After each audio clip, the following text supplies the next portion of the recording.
ফয়জুর রহমান সিয়াম আপনি লিখেছেন শিশুদের খেলনা হিসাবে কি দেওয়া উচিত, একটা গাইডলাইন দিলে ভালো হতো।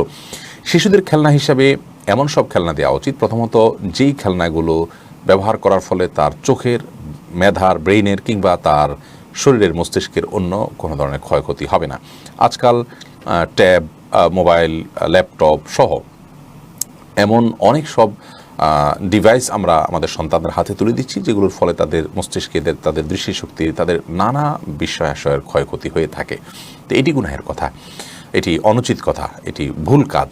কারণ হলো এর ফলে আমাদের সন্তানকে আমরা নিজেরা শেষ করে দিচ্ছি এবং ধ্বংস করে দিচ্ছি। দ্বিতীয়ত, খেলনা হিসাবে হাতে বসে বসে খেলনা খেলবে, এটার চাইতে ফিজিক্যাল যে খেলাধুলা সেগুলোর উপর তাদেরকে উৎসাহিত করা উচিত। আর খেলনা হিসাবে সাহাবীদের বাচ্চাদেরকে বিভিন্ন রকম খেলনা তারা দিয়েছেন, এরকম প্রমাণিত আছে বিধায় সে সমস্ত খেলনা দেওয়া যেতে পারে।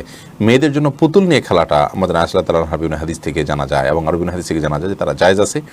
তবে এক্ষেত্রে অনেক ওলামা ইকরাম শর্ত দিয়েছেন যে পুতুল মানে জাস্ট শেপটা হবে পুতুলের, কিন্তু একেবারে অবিকল একটা প্রাণীর যে চোখ, মুখ সহ আজকাল যে সমস্ত বাজারে পুতুল পাওয়া যায় এরকম কোনো পুতুল হবে না।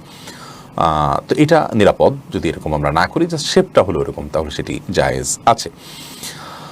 তারপরেও একেবারে হাত, মুখ, নাক, চোখ, কান সব কিছু পরিষ্কার বোঝা যায় এরকম পুতুল না দেওয়াটাই হলো নিরাপদ মত। যদি অনেক ওলামা ইকরাম সেটাকে জায়েজ বলেছেন, ওই যে আয়েশা রাদিয়াল্লাহু আনহার বাসায় সেরকম পুতুল নিয়ে তিনি খেলেছেন ছোটোবেলায়, সেই হাদিসের ভিত্তিতে অনেকেই এটাকে জায়েজ বলেন। যদিও যারা না জায়েজ বলেন তারা বলেন যে তার যে পুতুল ছিল সেগুলো আজকের পুতুলের মতো এত চোখ, নাক, কান বিশিষ্ট একেবারে পূর্ণাঙ্গ একটা ভাস্কর্য বা একটা মূর্তির মতো দেখা যায় এরকমটি ছিল না।